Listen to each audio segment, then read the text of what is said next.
too many options, we just did what we could. You know we came from the bottom, always knew that we would. Every day we keep grinding, I won't ever stop trying. Told my mama stop crying, I'll make sure that we good. Ain't had too many options, you know we came from welcome back to Imperfect on Purpose, a podcast about the journey and the imperfections that we face and the lessons that we learn from that along the way. My name is Kristin Marie and I'm your host, and today I have with me Danielle Howard. She is the owner of Michiana's first and only selfie studio. She's also an artist, a photographer, a mom, a renovator, a TikTok creator, and I've heard a great cook. So hope you guys gained something from the episode, and we're just gonna kind of chat it up and talk a little bit about self-love today and what it's like to be a woman entrepreneur.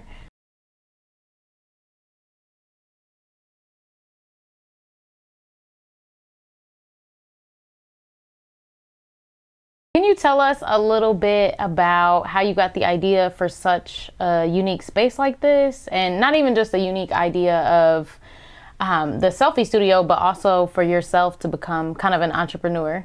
Okay, so first of all, I kind of always knew I wanted to be an entrepreneur because working for somebody else, really, who wants to do that? You're never happy when you do it, and I'm one of those people that I'm all about chasing my happiness and my dreams, and like working for somebody else is not something I foresee myself doing. So when it comes to like the selfie studio itself, I actually had been to one like down south. I've been to one in Atlanta and Miami, so I kind of got the idea to like bring it back home, but I wanted to do it a little bit different. I wanted to make it to feel more like a homey environment, make sure that people feel comfortable. Some of those commercial buildings can feel really cold and stiff, and like I didn't want people to feel like that when they came in here. Like, you know, we as women have enough issues about ourselves and our bodies and confident issues that when you come into a space that's cold like that, you don't feel good about yourself from the beginning. So I wanted to kind of like create a place that had love in the walls, and that when you walk in, you feel nothing but good vibes. I love that. It's funny too, because I have a little bit of a story. So maybe like January 2021, I went to like a selfie studio for the first time in Louisville, and like we had a blast. Like I was like, this is we're jumping in the ball pit like some kids. Like, you know, we're like having so much fun. And like we came back and I like told my friends, I was like, we should quit our jobs and like start one of those like selfie studios. I was like, it would be so fun. And they're just like, girl, like whatever. And then like a couple months later, yours like popped up, and I was like, see, I told you guys that was like a great idea, you know. But no, and I was like super happy to know that it was like minority owned too, and it wasn't just like, and it's such an awesome space. Like, can you tell us a little bit more like about the space, like how many rooms you have, how many sets? So there are 8 rooms total in this space. 7 of them are decorated and used as selfie space. Obviously, we don't use the public bathroom as a selfie space. I mean, unless you want to get weird with it.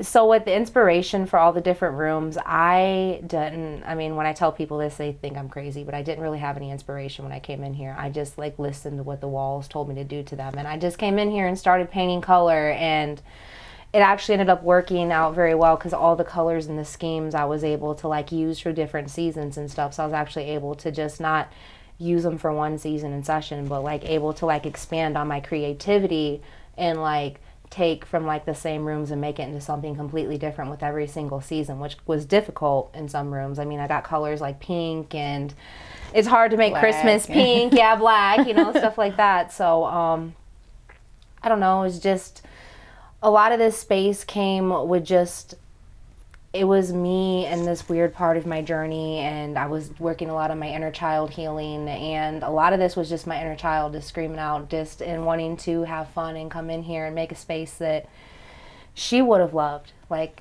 you know, if I could design my own house as a kid, this is probably what I would have done. It's totally like one of those things you do as a kid too. You like draw a house and there's like a pizza bathroom and like, a ball pit. Yeah, a ball pit. Like cool bedspreads and flower walls and neon signs and things like that. Yes, no, it's so awesome. Who utilizes the space? So who have you had kind of come through? So my biggest consumers have actually been like teenage girls and birthday parties. And I'm talking like I've done lots and lots of dirty 30s, tons of dirty 30s in here. They're so much fun. You know, girlfriends will get lingerie and they'll come in and do their thing. And I usually run them through like a session of things, like you would do like an old school slumber party, like we're going to pretend to drink because I've got like, this bourbon set right here. Or we'll do pillow fights, stuff like that, interactive, kind of like, like let out, your inner child as well. A lot of this place, when I say it's more than just a selfie studio, it's because I'm relating to the inner child and, trying to help people bring that out and like let people know it's okay to like have fun and let loose and enjoy yourself. We're in such stressful, hard times. We've got the pandemic, we're on the brink of war and all this other crazy stuff that we just don't want to think about. So I wanted to give everybody in the area something special to be able to come and just get away for a little bit and forget about all that stuff going on in the world. No, that's awesome for sure. So while we've been talking about the selfie studio, Danielle actually kind of threw me a curveball today, or at least someone threw her a curveball today. So we kind of have a different direction that we might go with the podcast episode because there's going to be some big changes in her life. So I don't know if you want to talk a little bit about... I'm ready. All right. So for the past few months, my landlord, the guy who owns the building, his vibes had been like just weird. And I'm a really spiritual person. I've just been feeding off his energy. You be knowing. And... since the beginning that I took over this property, we had been talking about me buying it and going into a land contract. This is my first year as a business owner, and I didn't feel comfortable taking out huge loans and investing like that because I didn't even know if this was going to hit off in our area or not. So I wasn't trying to like go and bite off more. I drown myself into debt and do like what most, people who aren't well versed in businesses do, and like they go and get themselves drowned in business debt. And I wasn't trying to do that. I took my own money that I built up for years and years and started this place. And so, I told him, I'm like, hey, let's do this land contract, and I don't want to take a loan out on it, So he had agreed to it originally, and then we sat down a couple weeks ago, and he decided to pull out from under me. He wants to sell the building, and he gave me today a 20-day notice to get out of my studio, which is insane because this is my job, this is my livelihood, this is what I do for a living. In 20 days for anybody as a business owner to try and up and find a new location for your business is unheard of. I mean... And even building, like these sets are intricate. Like they have so many moving parts and pieces. How long does it usually take you to kind of build like your sets out? 2 to 3 weeks, sometimes a month, depending on when I just got done with these sets. I finished these sets literally about a week ago. I'd been shut down since the last week of February after, I got this music video shot. So it's kind of actually devastating that like none of these sets have even really been utilized. This is our first time really using them. Man, and there has to be some sort of legality in the 20 days. Like it just doesn't feel, I don't know, it just doesn't feel right for some reason. But I mean, this has to be... Do you feel like it's the end, or do you feel like it's going to be sort of some new beginning? And honestly, I know it's not the end, and I've told my people for a minute here that I felt like I've been kind of stuck, like I've peaked, like just I wasn't reaching the level of growth that I was, and I'd had people telling me, well, maybe you need to get out of here, this might not be it for you. Maybe this is your opportunity to take that chance and go out and find bigger and better things. So I've had a lot of supportive people in my corner that have kind of just kept me on my toes about this, kept me feeling good about it, reminding me that I am a strong woman and that just because I'm taking an L in this situation doesn't mean I'm losing. For sure. True Virgo to, Yeah, you're Virgo. Pick yourself back up, Pick myself back up, put that crown back on, and I'm going to keep on building my empire. Yes. What is it about the space that really you feel like empowers women and kind of builds them up and makes them more confident? It kind of comes back to just like the love I spoke in the walls. Every single inch of this building was painted by myself. And when I painted it, I literally was speaking affirmations into that. And I'm like, I don't know if anyone watching here understands like how powerful affirmations are, but like literally saying this is going to be a place of love. There are going to be beautiful things done here. Every person that walks in this building is going to feel good about themselves. When you speak while you're doing things like that, you actually are manifesting things for the future. So, like I was, when I was building this place, manifesting that it would make women feel good and positive about themselves. And I can tell you that every woman that has stepped in here and had like a photo shoot done has felt so great about themselves afterwards. And I've even sat down and had some women that were, I'm a domestic abuse survivor, and maybe they had abusive relationships, and I've sat down with multiple women in here and talked to them about their situations and let them know that they're going to get through it and you're going to be stronger. Because I've had women that come in here that wanted to do boudoir shoots for their dudes, and I told them, this isn't for your partner, this is for you. You might think that you're coming in here to do something for somebody else, but this is you coming in here to show the world, and not just the world, but yourself, that you are beautiful, that you are strong, that you don't need somebody else to sit here and tell you that you are perfect, because you are perfect. Regardless if you've got curves or stretch marks, or if you're black, white, Hispanic, you're beautiful, trans, lesbian, gay, everything. I'm 100% supportive of every type of person that walks in here, and I will do everything I can to make you feel great about yourself, even, if you don't. I love that. One of the easiest ways I feel like people ruin their own happiness is like comparing themselves to others. What do you feel like, what would you say to somebody that's kind of, I guess, comparing themselves to like others, or really truly worried about, what everybody else has going on, if they were to come in here and, they're like, oh, I'm not, as pretty as these other girls that come in here. They see the work that you post online, or other girls that have come in. What would you say to them to kind of inspire them to be able to utilize the space and feel good about themselves? So generally, every single woman that I have met, every single woman that has walked in these doors, no matter how gorgeous, how perfect they are, has had some type of insecurity. So when I have women that don't feel so great about themselves, I literally tell them, I have gorgeous girls that come in here all the time and tell me the same thing. You know what? I'm going to tell you the same thing that I tell them, that what you see when you look in the mirror is enough. You are good enough. Like, we are all worried about what other people think of us and this and that, when really, like, our outer appearance isn't a reflection of who we truly are. Like, what the energy we radiate, the things we do, the people we actually are, that's what makes us beautiful. And you can always see that in the smile of people. You can see that in their eyes. Like when I photograph people, I specifically look for those beautiful elements and try to capture them. And I let these women know that, when I give them their pictures back and they see how truly beautiful they are, they send them sweet, like long messages too, like inspiring things to help them feel better. And I've literally seen women that have come in here and they come back again because they feel great and confident about themselves for the first time maybe in years. Love that. I love that. And I guess, what it's like to kind of see that transformation come out in yourself, because you had a weight loss transformation, correct? Mm-hmm. What was that journey like for you? It was really sad, honestly, because when I was a bigger girl, I was bullied. Nobody really talked to me. Like, if you go back and look at my social media 10 years, almost nobody reacted to any of my stuff. Like, I literally was a no one. And it was kind of almost traumatic in its own way, like when you go through weight loss and you see that people are now noticing you, like suddenly you've become more attractive and people are noticing you because of that. And it really sucks, honestly, because that's what I was the same person I was then, and it wasn't until I had this transformation, I'm no longer this ugly duckling, that people like me or notice me. And that's kind of like a sad fact and like a harsh reality of society sometimes, is that weight is a huge reflector on what people think about you and like what you can do.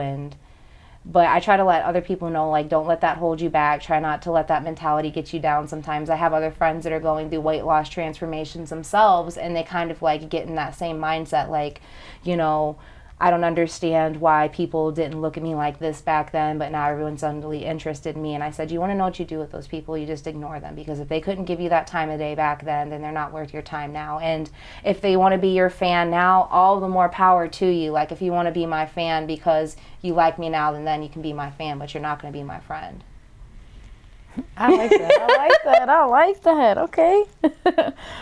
I feel like that's a struggle for women, like, and maybe men go through it too, but I feel like it's more of a struggle for women. And we wanted to make this about what it's like to be an entrepreneur as a woman, and a woman in business, and how hard that is as well. And I think that plays a role in it too, because we were talking before the cameras were on about you were saying that you were listening to a podcast and it talked about a female rapper on there was talking about how men in the industry want you to kind of like sell your body and things like that, and just to like to make it work. And there was a recent outing by Lotto, the rapper. She talked about how one of the artists on her album wouldn't release the track until basically she like slept with him. And that's the exact one I was listening to. Yes, that's the one. That's the one. Exact one. Yep. And it's like, men don't have to go through stuff like that. And it's crazy that we're tried, just so much in life as women, and then even more, as a woman in business, it gets worse. And I feel like even more so as a minority woman in business, it gets even worse. And what are your thoughts on, I guess, that situation, and kind of how different it is to be a woman in business than it is to be a man? I feel like we are always put at this like unfair advantage, like you said. One, like when it comes to the industry, we're never taken as seriously. Like, I don't understand why, because I can pick up a camera and operate it just as well, if not sometimes better than a man. So I feel like it's still us fighting for our rights at the end of the day. Like, we still haven't truly been looked at as human beings yet, like in the eyes of, I feel like, men. I mean, it sounds some type of way, but I mean, when you're out there and you're trying to better yourself and you have men that are trying to get you to sleep with them for stuff, like, and you don't want to do that because you're like, I'm literally the type of person that I'm just trying to out here and like make my money legally and like do stuff right. So, and you shouldn't have to. No, like, you shouldn't have to. It shouldn't require that to get ahead, for sure. And that's just, like one of the many struggles, like we're underpaid compared to men. Like, we always get paid less no matter what. Like, I look at my competitors and I'm like, okay, so they're charging this much, I'm still charging this much. And I still get people that haggle me about my prices, and I'm like, but I'm bottom barrel prices right now. I don't know what you want from me, bro. I'm not giving you pictures for free. And then even then you have, kind of like your male landlord, he's coming in here, and if it was a man renting out this space, I don't feel like he'd be trying to bamboozle him out. No, like I feel he's trying to do you. And I feel like if a man would have came in here and would have put the amount of work in here that I did, because I ended up putting about $30,000 in work in here, and talked to him and maybe went and played golf with him and drank some beers with him, he probably would have sold him this building, one, at a reasonable price, and two, not try to do what he's doing to me, like completely pulling my business up from under me. And it's not even just up from under me. Like, like some people don't even know, like, my situation was that I stay upstairs as well too. So like in this situation, it's like very heartbreaking, because not only is he taking my business, but he's also taking my home from me and my child. So that brings out your inner mama bear sometimes. Definitely. So I don't know, it's just unfortunate that in the industry sometimes, we do get taken advantage of, and then sometimes there's stuff you can do something about it, and sometimes you can't. But if you can't do nothing about it, like a phoenix from the ashes, you still continue to rise and do your stuff like you need to. So another hobby of yours that I feel like you really utilized when you were kind of creating these spaces is your ability to like renovate. I feel like that's kind of like a metaphor for life. Like, we can kind of take like bits and pieces of like distressed like parts of our life and really like use tools like self-love and other things in our life and kind of create something different and something new.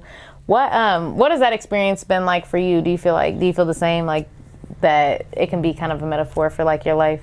No, oh yeah, I 100% feel like it's like that.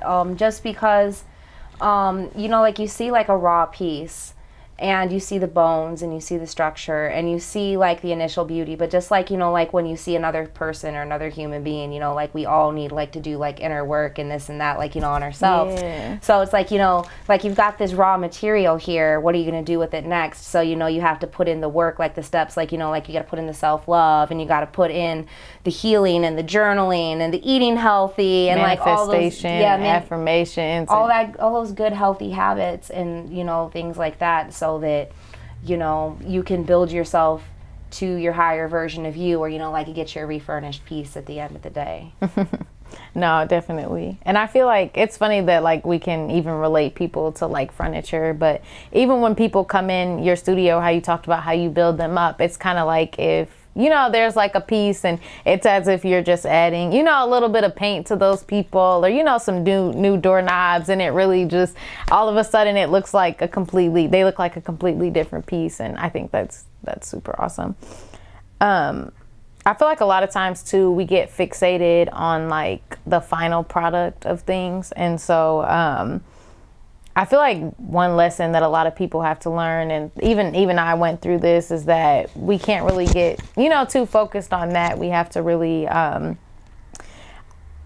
guess, enjoy the process. And like, that's really where we learn kind of everything. And that's what this podcast is about enjoying that, like the process to get to that like final product is really where, like, you know, the story is made. And so even with your situation that's going on right now with your landlord, like, when you're finally in a new selfie studio, or whatever your next like journey or your next part of your journey is, that it's going to be a hell of a story. Like, oh yeah, no, it is.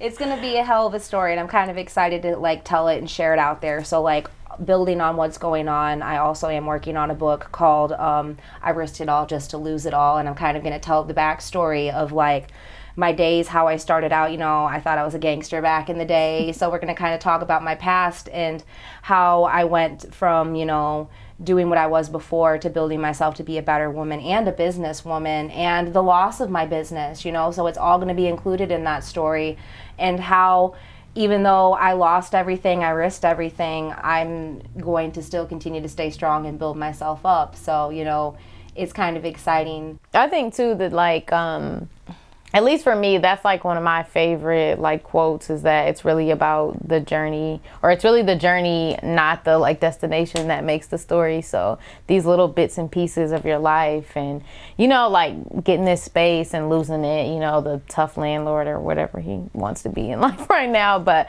all of that really plays into like your bigger story, and it just makes, when you get to where you're going, like so much more enjoyable and rewarding.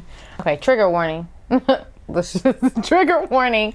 You talked a little bit just a minute ago about how you got bullied a little bit growing up. There's a local story that's kind of out right now, and I wanted us to, I guess, take a few minutes to kind of talk about it and for me to get your thoughts on it. There's a girl named Rio, and she was bullied so much in school recently for her alopecia that she committed suicide, and she was only 12 years old. And so it's a story right here in Elkhart, same city as this selfie studio that we're sitting in right now. And I don't know, I just wanted to get your thoughts on it. I feel like that's such a sad situation, and I'm so sorry to hear that. And man, I wish she had come in here, you know, like right. She could get built up and have fun with her teenage friends. And man, what are your thoughts on that? So, unfortunately, you know, it's really sad that happened, and I wish that she would have had like a good, like strong, like person to be in her corner and tell her, you know, that unfortunately people are really mean and really cruel, and that they're going to be people forever, the rest of your life, that are going to try to project their own insecurities on you. They aren't trying to tear you down. They're not.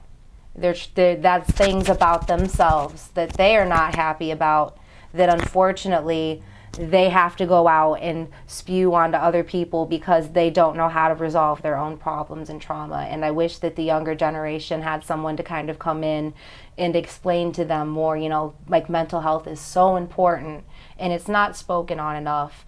And if, you know, like we had like more people in the community that took the time to kind of outreach to not just, you know, the youth, but everyone in general, and let people know that like when people are being mean to you, when people are doing these things, it's not you. It's literally 110% not you, it's them.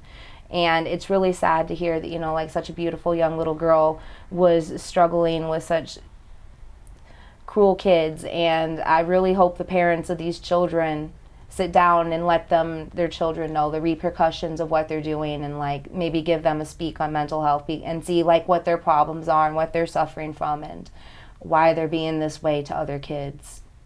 Definitely. So you're the mom of a daughter as well, and she's probably maybe similar in age, I imagine. Yeah. Does this story, I guess, hit a little like close to home in that sense? And it does hit a little bit close to home. I've got a mixed daughter, so, you know, sometimes, you know, with her curly hair and stuff, and She is a curly hair girl. Sometimes doesn't take care of her curly hair. So, you know, like she's dealt a few times with like bullying and stuff herself. But so it does hit really close to home. But, you know, she's luckily got a very strong, supportive mother that I'm here to listen through everything she has to say. And I always reassure her that no matter what anybody else tells her, don't listen to them. It's not true. I love that. Why is this space that you've created, not just for other women, but why is it important, you know, as the mom of a daughter as well? Like how do you have her utilize the space? And I provide a safe space for her to come and feel like, so she wants to take videos and pictures and feel good about herself. That's basically what it is, you know, because society has kind of been like teaching us that we are vain and all these things because we want to take pictures of ourselves, and we, you know, we want to do these things to empower and feel good about ourselves, when it's not at all about vanity. I mean, I understand there is a thin line between, you know, being vain and, you know, selfies and stuff, but I feel like, you know, all women, all ages, all generations should be able to express themselves through photos and videos and content creation, and there's nothing wrong with it. So I kind of want to teach the younger generation, like, that it's okay to put yourself out there, and like there's so much monetization in content creation and stuff. If anything, like I encourage my daughter, like young women her age, to like, if you're into photography or videography or any of that, to start now, because like the younger you start, the more of a head start you're going to get on your competition. So, you know, I kind of let a lot of the youth know that if you start now, you're going to be decades ahead of like everyone else, and you're really going to be able to do something with yourself and grow. So that's kind of for like the youth what I wanted to kind of accomplish in our area with them when I get to work with them. no, for sure. That's awesome. It's funny that you said too, to like start, you know, early. I started, you know, when I was probably like 13, I knew like, oh man, I want to be a talk show host when I get older. So I'd shoot videos. Like I was vlogging before vlogging was even a thing, like, and just always have been like creating content on social media and things like that.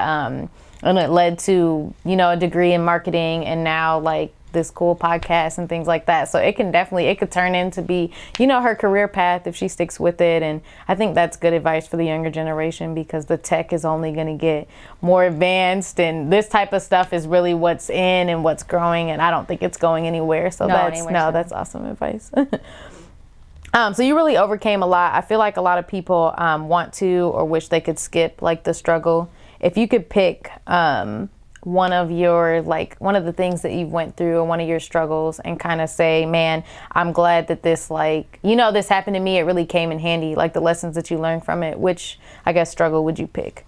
The struggle I'm probably going through right now, which is losing my studio space. But, you know, like I said before, it's okay because I'm going to rebuild. And even though it's probably one of my most frustrating struggles that I went through the entire process, because even though I had to paint the whole building myself and build everything by myself and move everything by myself, I would take that 110 times over what's going now over having to like lose and remove everything.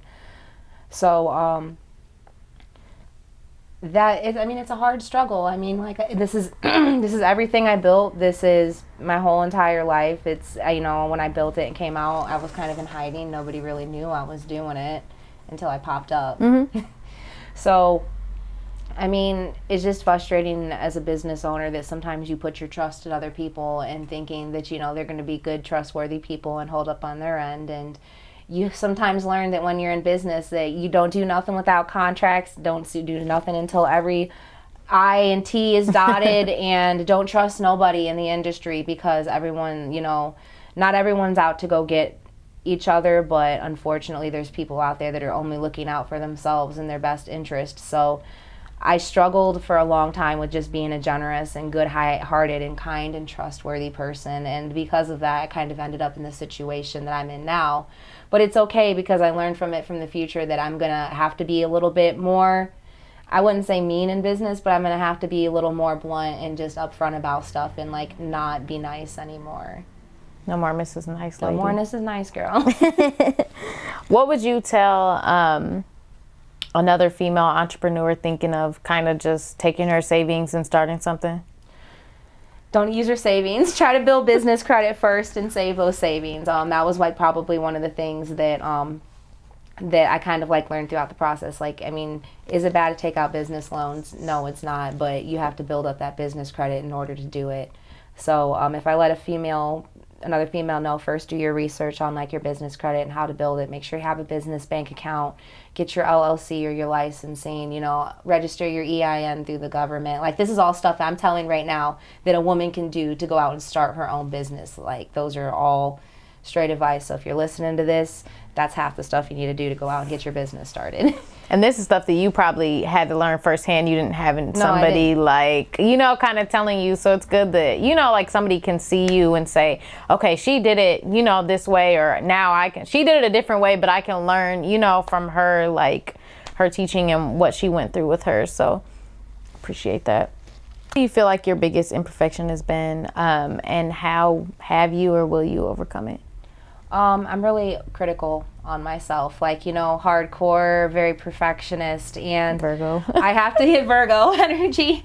I have to tell myself to like slow down, and that it's okay, and that not everything is going to come to me as quickly as I want it. And, you know, like we want our stuff now, and we want everything to be perfect. And, you know, I have to tell myself that, you know, if I mess up in something, it's okay, that it's going to happen, that if something doesn't happen immediately, then it's okay. You know, it's just being more gentle on myself and loving myself. And my biggest imperfection is not doing that enough. And like that, like, is one of my goals for this year, is to be more gentle towards myself and be more loving towards myself, and let myself know that I deserve the things that I'm doing and that I get, and that stop being so hard.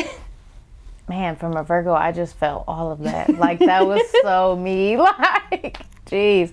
No, being a perfectionist and like so hard on myself was literally why I started this podcast. And that's why it's called Imperfect on purpose, because it was like I was literally at the point where it was like I wanted everything to be so perfect that I would just not do stuff. Or, you know, like be like, well, it's not going to be right, or it's not going to be this and it can't be that. And so I'd be like, eh. Because like, imagine if you had thought like, well, I don't know if this is the perfect location, or, you know, this is this or that, or I have to paint all the rooms, and you just didn't do it. Like, that's how being a perfectionist can, like, you know, truly hold people back. So it's awesome to like let that go.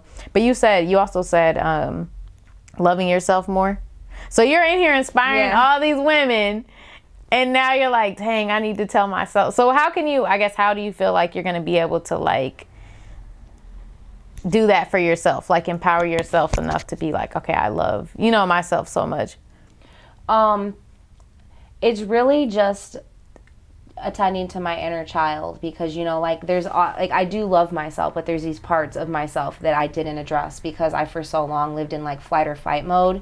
And when you're living in like survival mode for so long, that you don't get the time to actually address, you know, like things like childhood trauma. And like, so I kind of have like since December reached kind of like a hermit mode in my life, where I was able to step back and start reflecting on more of those things. And that's when I told myself that, you know, I got to start loving myself more and start doing these things to be more good to myself. Because how is it, like you said, how is it fair for me to be feeding love into all these people if I'm not pouring back into my own cup? And so like my goal was to start pouring into me too, so that I can even more so pour into other people, and like, you know, be able to expand on speaking to other people and changing lives, and, you know, empowering women, and doing what I can in the community to like let everyone know that, you know, it's okay, you know, you're beautiful, and like you said, perfectly imperfect. Like, I literally have that tattoo on me. That's dope. Yeah, no, I agree completely. Not loving myself enough is something that I struggle with as well. And I think these conversations with, you know, women like you, or just people in general, really inspires me and helps me, you know, like focus more on just pouring back into myself, and I'm learning new things, and it's awesome. Dang, what's your favorite tattoo? What's my favorite tattoo? Probably my neck, just because it's super dramatic. Yeah, no, for sure. That's dope. Yeah, she's like tatted as fuck. So for my day job, I do marketing. So like, if you could ask any like marketing question, like anything like on the board. From a marketing side of view, what do you think would be the best for entrepreneurs to start revving themselves towards in order to have like the biggest growth in marketing and promotion? I think there's two things. So the first one is a free avenue, TikTok. TikTok is the easiest Swear, you don't have to marketing do avenue nothing. right now. You don't have to do anything. So like a space like this, I know you have a personal like kind of TikTok following. I don't know how much of the selfie studio you post on there, but even if you were like doing time lapses of you creating the sets, people are into anything on TikTok, honestly. Like there is a market for everything on there. So like if you did time lapses of you like creating the sets, or you could even do testimonials on there. So like how you said there's dirty 30 parties, like you could do slow-mos of people doing, Oh, so pillow smart. fights, Yes. and then have people, kind of talk on camera really quick. Like this was such an awesome experience. You recently went viral today Yeah, on I there did talking today, about the studio, which is ironic. I got people hitting me up for sessions now, and I'm like, I don't know where I'm gonna do it. Actually, I'm getting kicked out. I'm like, I don't know. I'm like, we're all gonna have them outside. We're gonna be under like a gazebo at the park or something. No, for sure. But yeah, no, TikTok is that's the free avenue to really like expand growth. You just post. 3 TikToks a day is usually kind of the general like, and people probably think like, oh, it's just for dances and things like that. But no, businesses go viral on there all the time, especially if it's something creative. Like anybody that's a creative, I suggest like get on TikTok right now. Like you're doing yourself a disservice if you're not.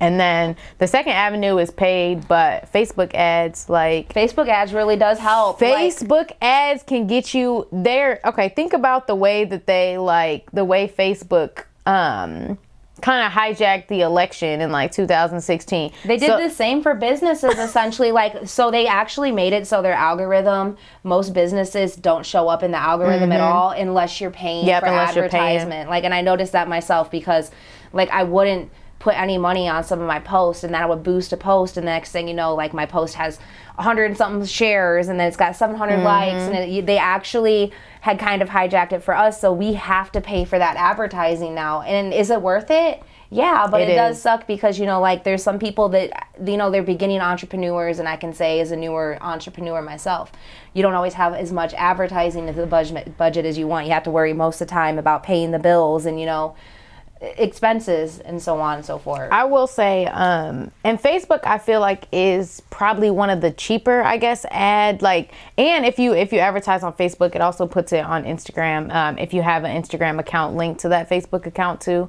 But I will say that it's probably you could run a $5 ad on there and reach probably like 1,000 people like this.